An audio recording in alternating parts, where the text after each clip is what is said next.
Iron is one of the elements highlighted within the Quran. There is even a chapter named Al-Hadid, which means iron. The following is stated in verse 25 of the chapter of Al-Hadid. And we also sent down iron, in which there lies great force, and which has many uses for mankind. The word anzalna, used for the formation of iron in the verse, means we sent down. However, what we know is that the iron is dug out from the underground. In our opinion, we dug out should have been preferred instead of we sent down. However, the situation is not what we think. With the expression we sent down in the verse, a very important scientific miracle is pointed out. It is as follows. For the formation of the mineral of iron, a certain temperature is needed. This necessary temperature exists neither in the earth nor in the sun. The sun has a surface temperature of 6,000 degrees Celsius and a core temperature of approximately 15 million degrees. However, this temperature is inadequate for the formation of iron. Iron can only be produced in stars much larger than the sun, where the temperature reaches a few 100 million degrees. When the amount of iron exceeds a certain level in stars, called a nova or a supernova, the star can no longer accommodate it, and it eventually explodes. These explosions make it possible for iron to be dispersed into space. All astronomic discoveries have put forth that the mineral of iron comes from huge stars from outer space. Not only the iron in the Earth, but also the iron in our solar system is acquired from outer space. For, as we have stated before, the temperature of the sun is not enough for the formation of the iron mineral. What is understood from all above is that the mineral of iron is not formed in the earth, but sent down by being carried away from supernovas.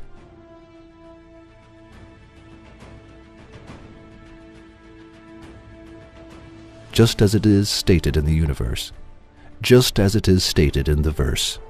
It is not possible for this knowledge to be known in the age when the Quran was revealed, that is, 1400 years ago. Since it is not possible, how can it be explained that this information exists within the Quran? Is there any explanation other than the fact that the Quran is the book of Allah? Besides, it has been mentioned in the verse that the iron has many benefits for humans. However, people used iron only to make swords at the time when this verse was revealed, and were not aware of the other benefits of iron.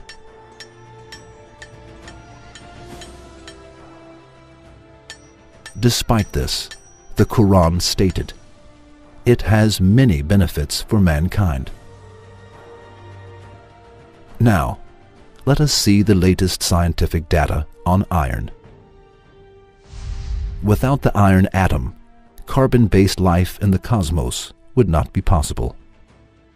That is, there would be no supernovae, no heating of the primitive Earth, no atmosphere, and no hydrosphere.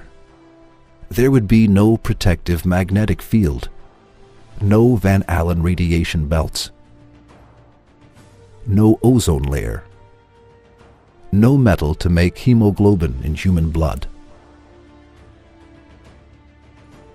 no metal to tame the reactivity of oxygen, and no oxidative metabolism.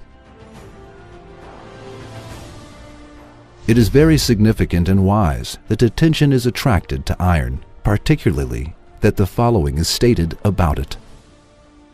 Iron in which there lies great force, and which has many uses for mankind. Along with what we have mentioned above, there is one more secret in this verse. It is as follows. The verse that mentions iron is verse 25 of the chapter of Al-Hadid. This verse contains two rather interesting mathematical codes. Al-Hadid is the 57th chapter within the Quran.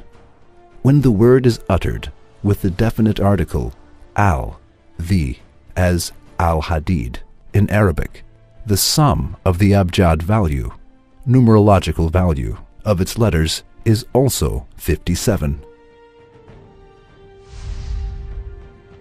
The numerological value of the word Hadid alone, without the definite article, is 26, and 26 is the atomic number for iron.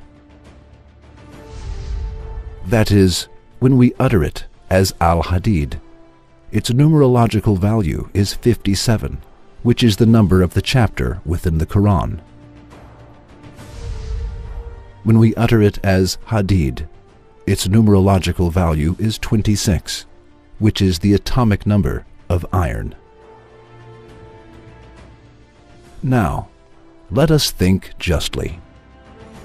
Is it possible for a human being who could not read or write, and who lived in the desert 1400 years ago, when science and technology did not exist, even by name, to know that iron was sent down from the sky, and to write it in a book by paying attention to numerological values? Can any sane person accept this? Can a person who accepts it be regarded as sane? In that case, it is nonsense and delusional equal to closing one's eyes to the sun, which illuminates the world, to say that the Quran is the word of a human being. A person who closes his eyes is able to turn day into night only for himself. We send endless praise and thanks to our Lord, who does not leave us in darkness, and who turns the night into day with the light of the Quran.